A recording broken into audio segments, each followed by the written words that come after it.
Modified cars are awful. Now, hear me out. This car, my daily driver BRZ, is on Öhlins coilovers. It's got these awesome wheels. It's got a bunch of polyurethane bushings in the rear subframe and the front control arms and all sorts of stuff. And that would be great if I was on Road Atlanta, barreling down, turn 6, man, I would be loving it.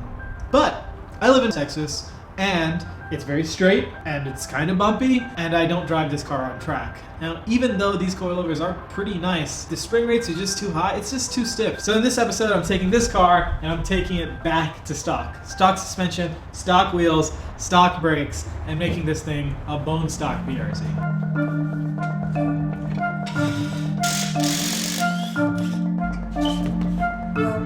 So these are Gramlite 57. A lot of you guys might be a bit confused with the premise of this video. Surely I love modifying cars. It's pretty much all I do on YouTube. And you're right, I do love it. I love modding cars, driving cars, experiencing cars, but I think in the same way that you can fall in love with a car, I think I just want a stock ride. you can fall out of love with a car. I've had 86/BRZs since they came out. And at the young age of 21, it was the first car that had me deep dive into the world of tuning on my own. Back then, every dollar I could get went into a new mod for the car. Exhausts, headers, tunes, brakes, suspension, I did all the things that you're supposed to do. And I'd go to track days, autocrosses, car meets every weekend. I've met my closest and most cherished friends through the love of these cars. And my involvement in the platform led to me meeting Tada-san and getting really involved in the automobile industry. I grew so much as a human being thanks to the moments gifted to me by this car. And I even remember making a vow to myself that I would never not own an 86. No matter what. Stock BRZ coilover. Now this thing is actually pretty heavy now that I think about it. But time is a funny thing. It has a way of moving the immovable, eroding away at your image of the world, revealing something underneath that's familiar, but certainly not the same. The stock suspension on this side. For the BRZ, the metallic pads that lit rotors red hot on corner entry became loud and unsettling. The exhaust that would strike fear into local tunnel goers became painful and taxing. And the suspension that made the car absolutely perfect on track became the reason I wouldn't want to drive the car. And so I reflected and realized that it's okay. It's okay to feel distant from the things that you were once enamored with. It's okay to leave behind the emotions of the past. So, even though this car has meant so much to me, perhaps it would mean more to another person. A person like I used to be. Wide-eyed, with lessons to learn, hungry for a canvas to paint on. Until then, though, let's just keep wrenching. You guys asked for merch, and we listened. We've got 2 new t-shirts out, the Certified Pre-Owned tee and the Toyota Reliability tee. You can grab a shirt for yourself from our store, which is at the link in the bio. You can actually adjust camber just by pushing this forward and then tightening it. You can add a little bit more negative camber. So I'm just trying to max the negative camber I can. These cars don't produce a ton of negative camber as it is, so you just hold it and then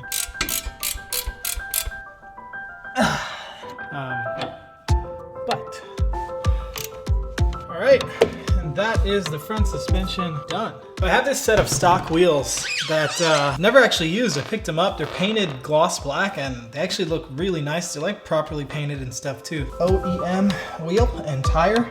Rocking the Michelin Primacy HP, that legendary Prius tire.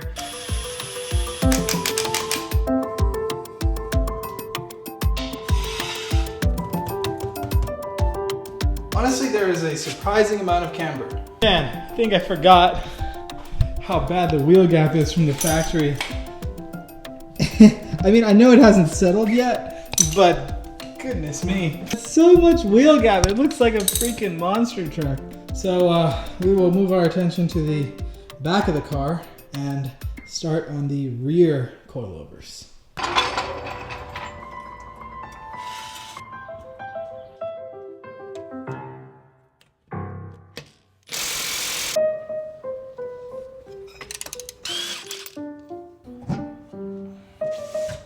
So here is our rear suspension. Now the rear suspension in BRZs is actually extremely simple. It is a multi-link type. You have an upper arm here. You have one arm here for toe, and then you have a lower arm here. And then you have the main combination arm down here. That has the strut attached to it, which then also mounts up at the top inside with 2 bolts. So in the end, it's really straightforward to take the suspension out. You just pop this bolt out and then the 2 at the top, and you're good to go.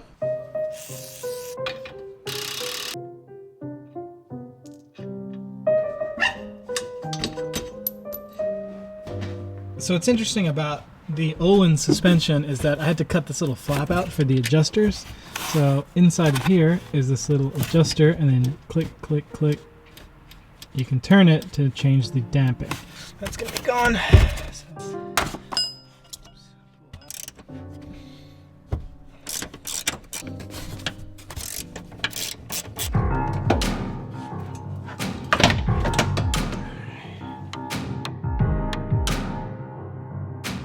Here you can see it next to the stock piece. Obviously different in height. But yeah, let's put this one in.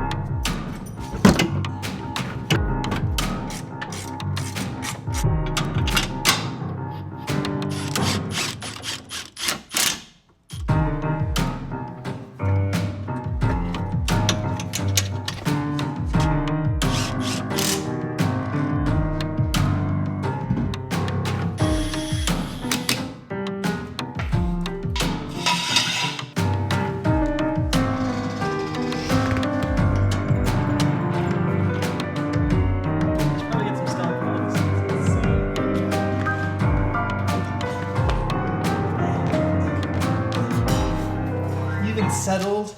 Oh my goodness. Look at this. One gap. It's 2 shoe gap.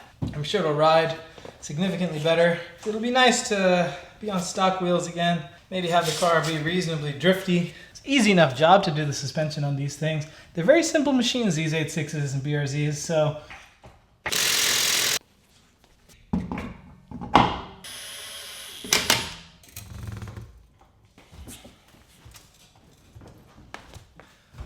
overall, it looks pretty decent being back at stock.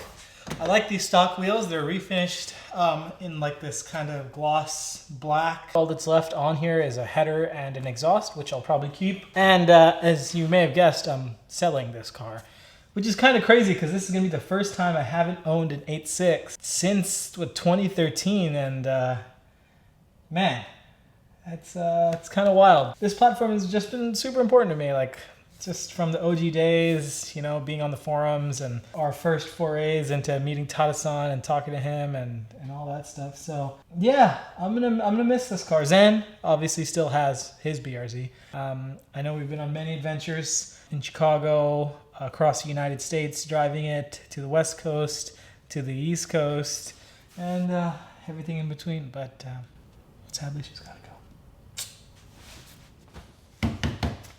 You're a good car, man.